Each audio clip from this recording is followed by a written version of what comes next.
Olá pessoal, hoje eu vim mostrar todos os acessórios de Baby Alive que eu tenho, ou a minha coleção de Baby Alive. Bom, eu vou mostrar tudo isso. Tá. Vamos começar com as Baby Alives. Essa daqui é a minha Baby Alive Bianca. Ela é uma Baby Alive meu lindo bebê, ou minha Baby Alive. Ela veio com esse vestidinho.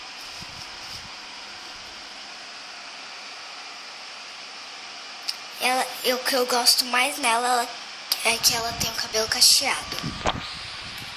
Essa daqui é a minha Baby Alive Pérola. Ela é uma Baby Alive hora de comer loira. Ela veio com esse vestidinho e veio com essa fralda. Ela não veio com essa fraldinha, mas ela tá com a fraldinha original da Baby Alive. Por último, essa daqui é a minha Baby Alive Gabriela. Ela é uma Baby Alive comilona, morena. Ela foi bem difícil de encontrar ela. E ela veio com esse vestidinho, essa calça e tá com a fralda que ela veio. Vamos para os acessórios. Guardo tudo nessa bolsinha de coroinha. Bom, eu tenho esse pratinho de ursinho rosa que veio com a minha Baby Alive hora de comer. Tem essa maçãzinha que veio com a minha Baby Alive comilona. Tem esse pratinho amarelinho que também veio com a minha Baby Alive comilona. Essa colherzinha azul veio com meu lindo bebê. Esse pratinho amarelinho veio com a Bianca. Essas duas massinhas são tipo uma papinha, já que a Baby Alive comilona não pode comer papinha. Aí eu finjo que essa é de ervilha e essa é de pera. E tem esse saquinho com duas papinhas do Super Refil. De banana com maçã. E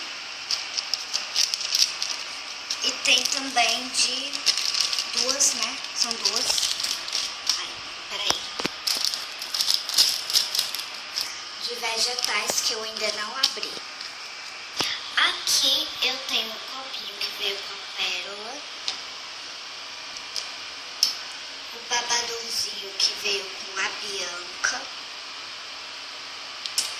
Cenourinha que veio com a Gabi. Tem esse suquinho de caixinha que veio com a Gabi. Essa colherzinha veio com a pérola. Esse rolinho veio com a Gabi. Esse copinho bem bonitinho de estrelinha, que é o meu preferido, veio com a Bianca. E essa laranja veio com a Gabi. Por último, de Baby Alive que eu tenho todas essas fraldinhas aqui de Super Refil. Tenho 8 fraldinhas. Essa daqui tá empacotada. Essa daqui que tá empacotada e essa outra também tá empacotada. Essa daqui veio com a pérola, que eu não tirei do saquinho de lembrança. E essa daqui é da Gabi, também de lembrança. Então, meninas, espero que vocês tenham gostado da minha coleção de Baby Alive. Tchau, tchau. Até o próximo vídeo.